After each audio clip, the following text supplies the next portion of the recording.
mapapabangin yung mga anak sa pagkain at minsan ay ayaw ng gulay, subukan po natin itong tortang giniling. Ang kailangan lang po natin ay ang ating bawang. 3 pirasong bawang na chinap ko po into small slices. Ang ating pong kamatis, white onions, ang ating pong patatas. So, binabad ko po muna siya sa water para hindi po siya agad lumitin. Ang ating pong carrots, bell pepper, yung ating pong brown pork, kalahating kilo yan, at saka meron din po tayong itlog. Yan. So ngayon po, igigisa po muna natin lahat yan, tapos mamaya po ay totortahin na po natin. So, samahan niyo po ako sa aking pagluluto.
So, ayan, nakapag-init na po tayo ng ating kawali. Ang una po muna natin yung sasalang, igigisahin po muna natin itong ating bawang.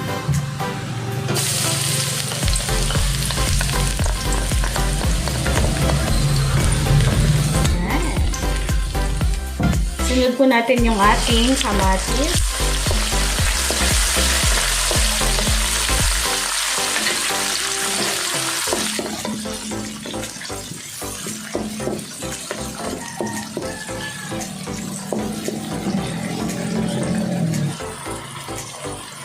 Sunod po natin yung ating sibuyas.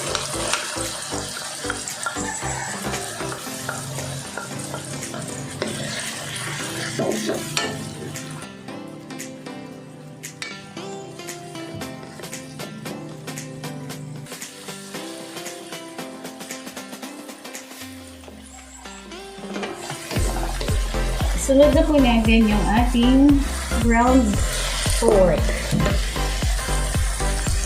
Yeah. Ooh.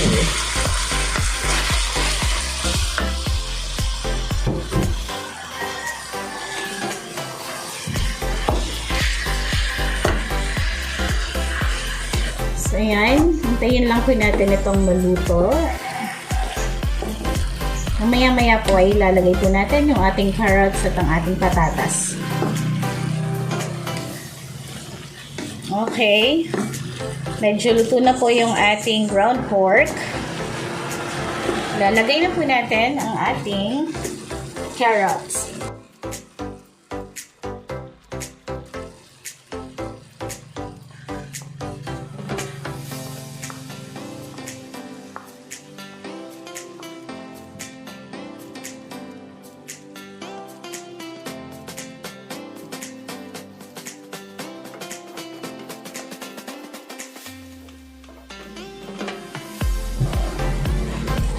Ngayon po ay susunod din po natin ng ating patatas.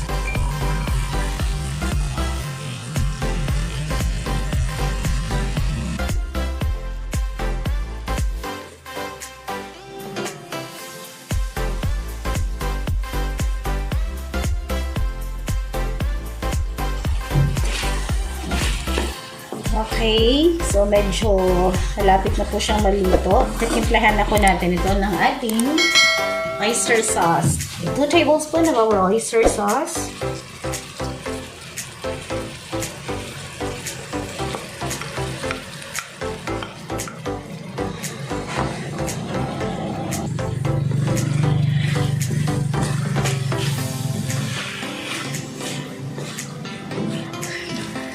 So, ayan, malapit na.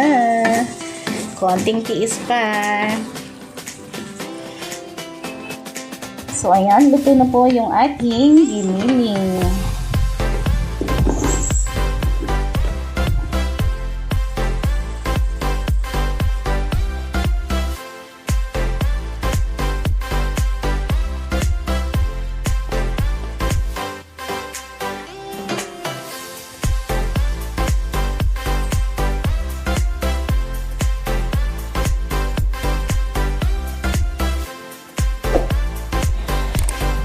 Ngayon po ay magbibit po tayo ng 3 itlog.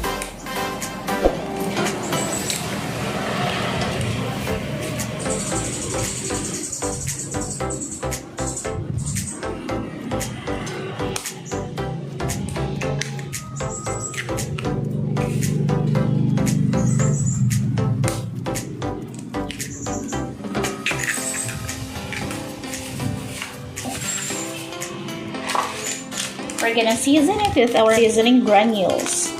Yan, konti lang. Bawal pong maalat. We're gonna just beat the egg. Yan. Lagyan po natin ng kaunting ground pepper.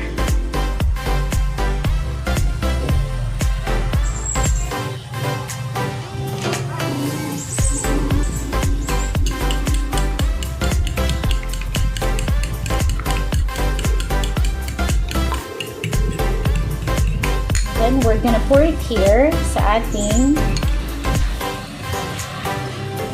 ground pork.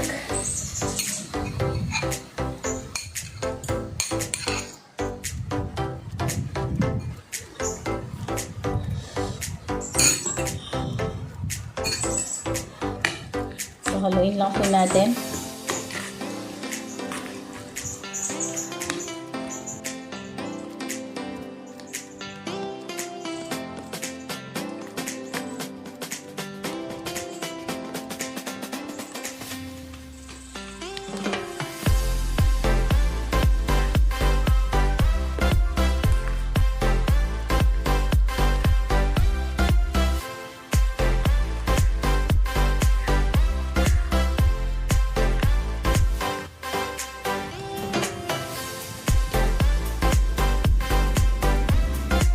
Ilagay po tayo ng cooking oil sa ating frying pan. Ayan.